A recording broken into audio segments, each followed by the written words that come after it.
ਆਓ ਅੱਜ ਇੱਕ ਬਹੁਤ ਹੀ ਜ਼ਰੂਰੀ ਮੁੱਦੇ 'ਤੇ ਗੱਲ ਕਰੀਏ। ਇੱਕ ਅਜਿਹਾ ਮੁੱਦਾ ਜਿਸ ਨਾਲ ਬਹੁਤ ਲੋਕ ਜੂਝਦੇ ਨੇ। ਕਿਵੇਂ ਪਤਾ ਕਰੀਏ ਕਿ ਕੋਈ ਕਾਰੋਬਾਰ ਦਾ ਮੌਕਾ ਅਸਲੀ ਹੈ ਜਾਂ ਫਿਰ ਉਸ ਦੇ ਨਾਂ 'ਤੇ ਸਿਰਫ ਧੋਖਾਧੜੀ ਹੋ ਰਹੀ ਹੈ?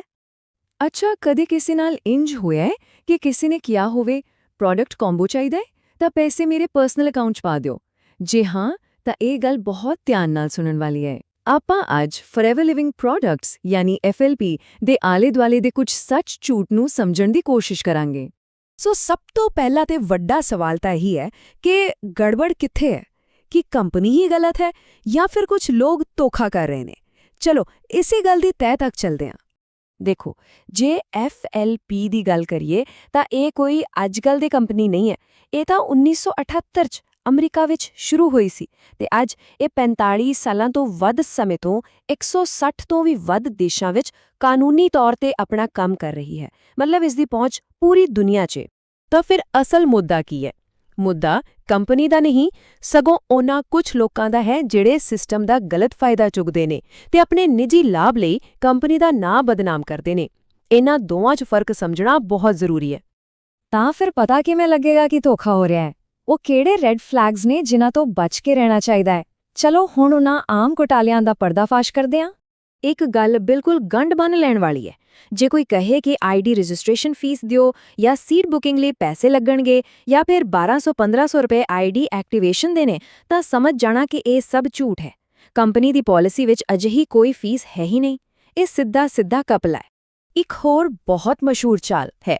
ਲੋਕ ਕਹਾਂਗੇ ਜਲਦੀ ਕਰੋ, 7000 ਰੁਪਏ ਹੁਣੇ ਦੇ ਦਿਓ ਤਾਂ ਕਿ ਤੁਹਾਡਾ ਪ੍ਰੋਡਕਟ ਕੰਬੋ ਹੋਲਡ ਕਰ ਲਈਏ। ਸੁਣਨ 'ਚ ਬੜਾ ਅਸਲੀ ਲੱਗਦਾ ਹੈ, ਪਰ ਸੱਚਾਈ ਇਹ ਹੈ ਕਿ ਕੰਪਨੀ ਦੀ ਪਾਲਿਸੀ ਵਿੱਚ ਅਜਿਹਾ ਕੁਝ ਵੀ ਨਹੀਂ ਹੈ। ਹਾਂ, ਕੰਪਨੀ ਹਰ ਮਹੀਨੇ ਆਫਰ ਦਿੰਦੀ ਹੈ, ਪਰ ਪੈਸੇ ਦੇ ਕੇ ਉਸ ਨੂੰ ਹੋਲਡ ਕਰਨ ਦਾ ਕੋਈ ਸਿਸਟਮ ਨਹੀਂ। ਤੇ ਫਿਰ ਆਉਂਦੇ ਨੇ ਵੱਡੇ ਸੁਪਨਿਆਂ ਵਾਲੇ ਵਾਅਦੇ। ਬਸ 1 ਮਹੀਨੇ 'ਚ ਲੱਖਪਤੀ ਬਣ ਜਾਓਗੇ ਜਾਂ ਤੁਹਾਨੂੰ ਪੱਕੀ ਮਹੀਨਾਵਾਰ ਤਨਖਾਹ ਮਿਲੇਗੀ। ਇਹ ਸੁਣ ਕੇ ਕਿਸੇ ਨੂੰ ਵੀ ਲੱਗ ਸਕਦਾ ਹੈ ਕਿ ਬਸ ਕਿਸਮਤ ਖੁੱਲ ਗਈ, ਪਰ ਸੱਚਾਈ ਤੋਂ ਦੂਰ। ਇਹ ਇੱਕ ਬਿਜ਼ਨਸ ਹੈ, ਕੋਈ ਨੌਕਰੀ ਨਹੀਂ। ਇੱਥੇ ਆਮਦਨ ਸੇਲਸ ਤੇ ਨਿਰਭਰ ਕਰਦੀ ਹੈ, ਕਿਸੇ ਫਿਕਸ ਸੈਲਰੀ ਤੇ ਨਹੀਂ। ਬਿਲਕੁਲ। ਇਸ ਲਈ ਇਹ ਸਮਝਣਾ ਬਹੁਤ ਜ਼ਰੂਰੀ ਹੈ ਕਿ ਨੈਟਵਰਕ ਮਾਰਕੀਟਿੰਗ ਕੋਈ ਜਾਦੂ ਦੀ ਛੜੀ ਨਹੀਂ। ਇਹ ਇੱਕ ਅਸਲੀ ਕਾਰੋਬਾਰ ਹੈ ਜਿਸ ਵਿੱਚ ਧੀਰਜ ਤੇ ਲਗਾਤਾਰ ਮਿਹਨਤ ਦੀ ਲੋੜ ਪੈਂਦੀ ਹੈ। ਜਿੰਨਾ ਬਿਜ਼ਨਸ ਟਰਨਓਵਰ ਹੋਵੇਗਾ, ਓਨੀ ਹੀ ਆਮਦਨ ਹੋਵੇਗੀ। ਇਹ ਸਿੱਧਾ ਜਿਹਾ ਹਿਸਾਬ ਹੈ। ਹੁਣ ਆਪਾਂ ਗੱਲ ਕਰਦੇ ਹਾਂ ਸਭ ਤੋਂ ਖਤਰਨਾਕ ਜਾਲ ਦੀ, ਪੈਸੇ ਟ੍ਰਾਂਸਫਰ ਦਾ ਜਾਲ। ਇਹ ਇੱਕ ਅਜਿਹਾ ਧੋਖਾ ਹੈ ਜਿਸ ਵਿੱਚ ਬਹੁਤ ਸਾਰੇ ਲੋਕ ਫਸ ਜਾਂਦੇ ਨੇ। ਆਓ ਦੇਖੀਏ ਕਿ ਇਹ ਧੋਖੇਬਾਜ਼ ਇਸ ਨੂੰ ਕਿਵੇਂ ਅੰਜਾਮ ਦਿੰਦੇ ਨੇ। ਇਹਦਾ ਤਰੀਕਾ ਬੜਾ ਸੌਖਾ ਪਰ ਕਾਰਗਰ ਹੁੰਦਾ ਹੈ। ਸਭ ਤੋਂ ਪਹਿਲਾਂ ਕੋਈ ਬੜਾ ਹਮਦਰਦ ਬਣ ਕੇ ਭਰੋਸਾ ਜਿੱਤਦਾ ਹੈ। ਫਿਰ ਜਦੋਂ ਭਰੋਸਾ ਬਣ ਜਾਂਦਾ ਹੈ ਤਾਂ ਉਹ ਕਹਿੰਦਾ ਹੈ ਕਿ ਪੈਸੇ ਮੇਰੇ ਪਰਸਨਲ ਅਕਾਊਂਟ 'ਚ ਭੇਜ ਦਿਓ। ਤੇ ਜਿਵੇਂ ਹੀ ਪੈਸੇ ਟ੍ਰਾਂਸਫਰ ਹੁੰਦੇ ਨੇ, ਉਹ ਬੰਦਾ ਫੋਨ ਚੁੱਕਣਾ ਬੰਦ ਕਰ ਦਿੰਦਾ ਹੈ ਤੇ ਗਾਇਬ ਹੋ ਜਾਂਦਾ ਹੈ। ਇਹ ਕੋਈ ਕਹਾਣੀ ਨਹੀਂ, ਅਸਲ 'ਚ ਹੋਇਆ ਹੈ। ਇੱਕ ਮਾਮਲੇ 'ਚ ਇੱਕ ਬੰਦੇ ਦੇ ਇਸੇ ਤਰ੍ਹਾਂ 15000 ਰੁਪਏ ਡੁੱਬ ਗਏ। ਉਸਨੂੰ ਕਿਹਾ ਗਿਆ ਸੀ ਕਿ ਕੰਬੋ ਹੋਲਡ ਕਰਨਾ ਹੈ, ਇਸ ਲਈ ਪੈਸੇ ਆਪਣੇ ਅਪਲਾਈਨ ਦੇ ਪਰਸਨਲ ਅਕਾਊਂਟ ਵਿੱਚ ਪਾ ਦਿਓ, ਤੇ ਬਸ ਪੈਸੇ ਗਏ। ਤਾਂ ਫਿਰ ਇਸ ਤੋਂ ਬਚਿਆ ਕਿਵੇਂ ਜਾਵੇ? ਤਰੀਕਾ ਬਹੁਤ ਸੌਖਾ ਹੈ। ਕੰਪਨੀ ਦੀ ਇੱਕੋ ਇੱਕ ਤੇ ਸਖਤ ਨੀਤੀ ਹੈ। ਹਮੇਸ਼ਾ ਆਪਣੀ ID ਖੁਦ ਬਣਾਓ ਅਤੇ ਕੋਈ ਵੀ ਪੇਮੈਂਟ ਕਰਨੀ ਹੋਵੇ ਉਹ ਸਿੱਧੀ ਕੰਪਨੀ ਦੇ ਅਧਿਕਾਰਤ ਚੈਨਲਾਂ ਰਾਹੀਂ ਹੀ ਕਰੋ। ਕਿਸੇ ਵੀ ਬੰਦੇ ਦੇ ਨਿੱਜੀ ਖਾਤੇ ਵਿੱਚ 1 ਰੁਪਿਆ ਵੀ ਨਹੀਂ। ਬਸ। ਤਾਂ ਫਿਰ ਆਪਾਂ ਆਪਣੇ ਆਪ ਨੂੰ ਇਸ ਸਭ ਤੋਂ ਬਚਾਉਣ ਲਈ ਕੀ ਕਰ ਸਕਦੇ ਹਾਂ? ਆਓ ਇੱਕ 5 ਨੁਕਾਤੀ ਸੁਰੱਖਿਆ ਢਾਲ ਤੇ ਨਜ਼ਰ ਮਾਰੀਏ ਜੋ ਹਮੇਸ਼ਾ ਕੰਮ ਆਵੇਗੀ। ਇੱਥੇ ਦੇਖੋ, ਇੱਕ ਪਾਸੇ ਹੈ ਧੋਖੇਬਾਜ਼ ਦੀ ਚਾਲ ਤੇ ਦੂਜੇ ਪਾਸੇ ਹੈ ਕੰਪਨੀ ਦੀ ਅਸਲ ਨੀਤੀ। ਧੋਖੇਬਾਜ਼ ਕਹੇਗਾ ਪੈਸੇ ਮੈਨੂੰ ਦਿਓ, ਜਦਕਿ ਨੀਤੀ ਕਹਿੰਦੀ ਹੈ ਪੈਸੇ ਸਿੱਧੇ ਕੰਪਨੀ ਨੂੰ ਦਿਓ। ਧੋਖੇਬਾਜ਼ ਐਕਟੀਵੇਸ਼ਨ ਫੀਸ ਮੰਗੇਗਾ, ਪਰ ਅਸਲ 'ਚ ਕੰਮ 5000 ਰੁਪਏ ਦੀ ਮਿਨੀਮਮ ਬਿਲਿੰਗ ਜਾਂ ਫਿਰ 2CC ਨਾਲ ਸ਼ੁਰੂ ਹੁੰਦਾ ਹੈ। ਫਰਕ ਬਿਲਕੁਲ ਸਾਫ਼ ਹੈ।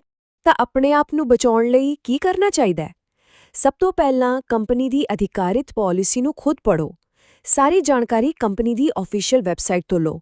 ਅਜਿਹਾ ਮੈਂਟਰ ਚੁਣੋ ਜੋ ਮੁਫਤ ਵਿੱਚ ਸਿਖਲਾਈ ਤੇ ਸਪੋਰਟ ਦੇਵੇ, ਨਾ ਕਿ ਪੈਸੇ ਮੰਗੇ।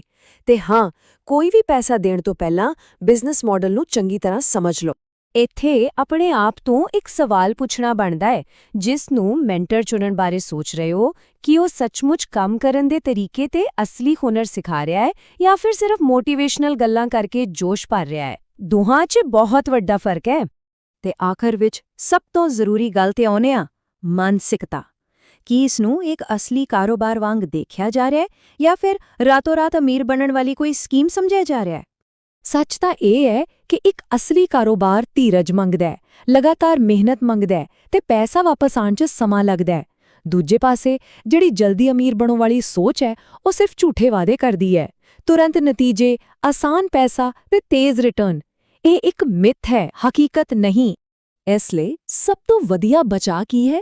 ਉਹ ਹੈ ਖੁਦ ਦੀ ਰਿਸਰਚ ਤੇ ਆਪਣੀ ਸਾਵਧਾਨੀ। ਕਿਸੇ ਦੇ ਕਹਿਣ ਤੇ ਨਾ ਚੱਲੋ।